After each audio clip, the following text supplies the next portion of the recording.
시장이 빠른 회복력을 보여주면서 이제 반등이 좀 더 빨리 나오는 종목군들이 있는데요. 친환경 쪽이 2차 전지에서 좀 자금이 빠져나가더니 수소나 뭐 이런 쪽 얘기 나왔었는데 오늘 풍력 쪽으로 매기가 갑니다. 그래서 풍력 쪽 그리고 대형주들 쪽에서는 자동차주들 반등 움직임이 10시 구간대 포착되고 있습니다. 그러면 열린시장 상한가를 잡아라 오프닝 벨 마지막 코너입니다. 빅픽처에서 큰 그림 그리면서 마무리 지어볼게요. 오늘 함께해 주실 분은요. 유한타증권의 유동원 본부장입니다. 안녕하세요.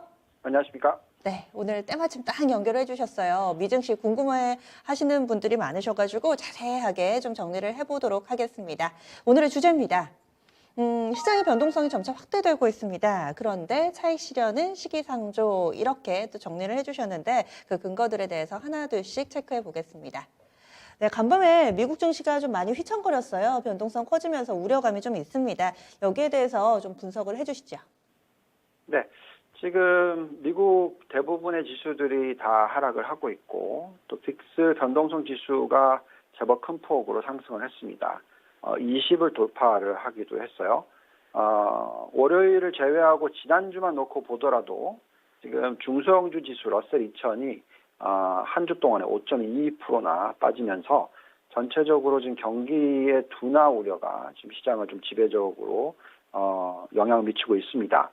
일부에서는 그렇기 때문에 뭐 큰 폭의 하락장이 시작된 게 아닌가 뭐 이런 두려움을 많이 가지고 계시고 또 반도체의 지수들이 좀 빠지기도 했고 우리나라 증시가 좀 반도체 주식들이 상승을 못하고 있어서 많은 분들이 좀 두려워하시기도 하고 또 성장주에 대한 또 걱정들도 하고 있습니다. 근데 지금 차트를 한번 보시면은요, 나스닥 지수가 올해 연초 대비해서 지금까지 뭐 11% 이상 상승을 했고요. 물론 이제 최근에 어저께 빠진 것까지 포함시키면 한 3.5% 정도 고점 대비해서 하락을 하는 모습 정도이고요. 또 S&P를 보시면은 거의 뭐 한 14% 정도 연초 대비해서 상승을 했고 지금 하락폭으로 따지자면 뭐 3% 이하입니다. 근데 이제 좀 걱정을 하는 부분이 이 반도체 쪽이었겠죠. 근데 반도체는 미리 좀 빠져줬습니다. 그래서 어저께 주가 흐름을 보시면은 반도체는 더 이상 빠지지 않는 모습 보여주고 있어요. 그래서 기본적으로는 지금 아직까지도 상승 추세에 있다라고 우리는 판단을 하고 있고요. 일시적으로 어떤 너무 많이 올랐기 때문에 좀 쉬어가고 싶어 하는 욕구가 생기면서 어떤 변동성이 야기가 되고 있는 것 같습니다만 그렇다고 해서 지금 펀더멘탈이 문제가 생긴 것 같아 보이지는 않고요. 또 결국 뭐 물가 상승이라든지 아니면 경기 침체라든지 이런 부분에 좀 양면된 쪽에서 걱정을 좀 하고 있는 것 같다라는 생각은 듭니다. 네. 그리고 시장의 조정의 원인에 대해서 코로나 델타 변이 바이러스 때문이다. 뭐 요즘에 경제 지표 같은 경우도 다소 좀 혼조세를 나타내고 있고 여러 가지 요인들이 꼽히고 있는데 이 부분이 단계적이다라고 보시는 이유는요? 네, 우선은 이번에 지금 월요일 날 빠진 거는 아무래도 이제 경기 둔화 부분 델타 베리언트 얘기였고요. 근데 지난주까지만 하더라도 인플레이션 가지고 걱정을 했습니다. 그래서 우선 그 부분부터 좀 짚어보는 게 중요할 것 같아요. 인플레이션 숫자가 발표됐었을 때 좀 약간 쇼킹했었죠. 근원 인플레이션이 4.5%나 작년 동기 대비해서 증가를 했습니다. 이 숫자는 과거의 이 산업재 버블 사이클 때보다도 또 닷컴 버블 사이클 때보다도 훨씬 높은 숫자이다 보니까 이게 진짜 정말 걱정스러운 게 아니냐 이런 많이 말씀을 하셨고요. 그렇지만 지금 이 차트에도 나와 있지만 지금 이 4.5% 중에서 사실 이 공급 차질이 일어나는 그러니까 반도체부터 시작해서 중고차, 신차 이런 쪽에서 지금 어떤 이 전기차로의 전환 과정에 있어서 어떤 이런 문제점이 생기면서 영향을 미치는 부분이 절반 이상으로 판단이 되고요. 또 코로나19의 어떤 그 재오프닝, 그러니까 코로나19 때문에 열지 못했던 것들이 다시 복귀하면서 그것이 미치는 영향이 한 1%포인트 정도 되고 실질적으로 핵심 CPI 상승을 보면은 2% 미만이다라고 우리는 지금 판단을 하고 있습니다. 또 최근에 이제 백악관 경제자문위원회에서 말한 내용도 보면 이런 공급망 문제에 따른 혼란 이 부분을 제외시키면 핵심 CPI는 4월 달에 0.31%, 5월 달에는 0.28%, 그리고 6월 달에는 0.22%니까 이제는 한 2.5% 정도의 영향을 미치고 있다라고 판단을 하고 있습니다. 저도 비슷하게 보고 있고요. 지금 현재 인플레이션은 과거의 골디락스 구간 2011년부터 2020년보다는 높지만 그렇다고 해서 정말 우려스러운 정도 수준은 아니라고 생각하고 있고 평균적으로 한 2.5% 정도의 어떤 인플레이션 구간이 지금 만들어지고 있다고 생각하시면 될 것 같습니다. 이번에 또 6월달 수치를 좀 자세히 들여다보면 중고차 가격 상승률이 워낙 높았다. 10.5% 정도 상승을 했다. 또 유가가 75달러까지 올라가는 그런 모습 때문에 영향을 받았다라고 하지만 지금 보시면 이미 중고차 가격이 꺾이고 있고요. 또 유가도 지금 벌써 66달러 선으로 내려왔죠. 그만큼 어떻게 보면은 이 전기차로의 어떤 이 전환 과정에서 나타나는 그런 일시적인 인플레이션이고 실제로 내연기관차보다 전기차로 바뀌면 바뀔수록 효율이 높아지고 전력 소비량이 낮아지니까 결국은 어떻게 보면 인플레이션을 낮춰주는 효과를 장기적으로는 가져올 수 있다고 생각합니다. 그래서 인플레이션 금리 인상, 이에 따라서 시장 급락, 이런 것에 대한 걱정은 하지 않으셔도 되지 않을까라는 생각이 듭니다. 네, 그렇군요. 그리고 지금 국제 유가 같은 경우는 꺾였다라고 말씀을 해주셨는데 이 부분도 인플레와 관련된 밀접한 관계가 있고 이 에너지 쪽 얘기를 좀 더 나눠볼게요. 국내에서도 더위 때문에 요즘에 전력 예비율 그리고 이와 관련된 대안을 마련하는데 상당히 혈안인데 미국 내에서도 이제 전력을 만들어내고 뭔가 기름을 뽑아내고 이런 것에 집중하는 게 아니라 있는 것을 잘 관리하자. 저장 수단이라든지 스마트 그리드에 대한 관심이 상당히 좀 높던데 여기에서도 의미 있는 변화가 좀 나타났다고요. 네, 맞습니다. 지금 미국을 보시면 에너지의 수요가 급증을 했고 이런 부분들이 최근에 어떤 석탄 가격이라든지 유가 가격의 어떤 상승을 유발했습니다만 또 어떻게 보면 공급망 쪽에서 어떤 변화가 생기고 있기 때문에 그렇습니다. 지금 미국의 에너지 의존도 중에서 자그마치 38%가 천연가스인데요. 그렇지만 이제는 이 천연가스의 경쟁으로서 배터리가 새로운 경쟁자로 올라서고 있다라는 얘기가 나오고 있어요. 무슨 얘기냐면 이 전력을 창출해내는 전력소 그런 기업들이 굉장히 큰 기업 비스타라는 기업이 있는데 36개의 천연가스 전력소를 가지고 있는 이 기업이 더 이상은 천연가스 발전소를 짓지 않습니다.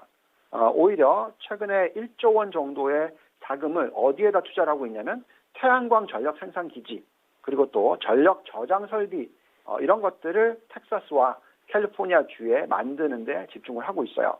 그래서 결국은 이렇게 지금 과도기에서 좀 변해가는 거죠. 과거에는 전력을 만들어내는 가장 대표적인 거의 80% 가까이 되는 것이 화석 연료였는데 앞으로 20년, 30년이 지나면 그 비중은 20% 미만대로 10%대로 이렇게 떨어질 거라고 예측이 됩니다. 반면에 이런 신재생 에너지 쪽에 어떤 수요가 급격하게 늘어날 거라고 예상이 듭니다. 지금 글로벌 리스크를 놓고 보면 가장 대표적으로 얘기하고 있는 글로벌 리스크 두 가지가 전염병과 기후변화입니다. 그 이유를 얘기를 들어보면 이 탄소 배출이 너무 많기 때문에 그렇다라고 얘기를 하죠. 결국은 이 탄소 배출을 줄이고 청정 에너지를 만들어내는 부분이 굉장히 중요해지고 이에 따라서 탄소 배출권 가격도 올라가고 이런 현상이 일어납니다. 그런데 최근에 상당히 투자자들을 헷갈리게 한 부분이 유가가 올라가고 또 석탄 가격이 지금 톤당 150달러까지도 올라가는 그런 모습을 보여주면서 다들 이거 어떻게 된 거냐 좀 헷갈려 하실 수는 있으나 결국 일시적으로 이게 변화하는 과정에 있어서 빠르게 공급망의 변화가 일어나지 않으니까 그 기존에 있던 부분에 있었던 수요가 늘어나면서 가격이 상승을 했다라고 말씀을 드립니다. 그렇지만 장기적으로 놓고 보면 그런 현상이 오래 가지는 않을 것이고 계속적으로 빠르게 이 전기차나 전력 생산하는 부분에 있어서 이런 청정 에너지 쪽으로 가게 된다라고 말씀을 드리겠고요. 또한 전체적인 인플레이션을 자극하는 부분 중에서 지금 현재의 실업률이라든지 임금 상승률을 놓고 보고 있으면 장기적으로 어떤 인플레이션이 크게 자극되지 않을 거라고 생각을 하고 있고 이에 따라서 미국의 이제 10년 국채 금리도 지금 최근에 1.2% 수준까지도 내려왔었고요. 또 미국의 5년 미래 인플레이션 기대치를 보시더라도 이 숫자가 지금 2%대 초반 정도로 내려와 있습니다. 그래서 이런 모든 부분들을 감안했었을 때 이 시장의 변화가 일어나면서 잠시 일시적으로 어떤 혼돈이 오는 것이지, 길게 보시면, 템포를 길게 보시면 결국 신재생 에너지, 전기차, 전력 생산 부분에 있어서의 변화, 이런 부분을 감안하시고 이에 따라서 오히려 인플레이션이 크게 자극되기보다는 장기적으로는 안정을 찾을 것이다라고 생각하시는 게 맞을 것 같습니다. 네. 그리고 반도체 쪽 질문 한 가지 더 드릴게요. 지난주에 미증시에서 필라델피아 반도체 지수가 좀 많이 빠지기도 했고, 미주증권에서는 반도체 섹터와 관련해서 다소 좀 보수적인 레포트를 내서 주목을 받기도 했습니다. 국내 삼성전자, SK하이닉스도 영 무거운데 반도체 피크아웃에 대한 우려가 점차 좀 커지고 현실화되는 거 아닌가라는 시각도 있는데요. 어떻게 좀 보세요? 네, 저는 반도체 업종에 대해서 더 이상 딥시클리컬이라고 생각하지 않습니다. 뭐 급격한 경기 순환적이라고 보지 않고요. 오히려 이게 계단식으로 레벨업하는 업종이 됐다라고 말씀을 드리겠고, 파운더리 쪽에 계시는 분들이 얘기하는 걸 보면은 정말 이 수요는 기하급수적으로 늘어나고 있는 것이 맞다라고 생각이 듭니다. 따라서 그 사이클이 만약에 뭐 피크를 쳤다 그러면 다시 또 사이클이 올라가는 시기가 굉장히 당겨집니다. 그래서 이런 업종에 투자를 할 때 있어서는 너무 그러니까 짧은 템포로서 투자를 하시는 게 적절하지 않다라고 말씀을 드리고 있어요.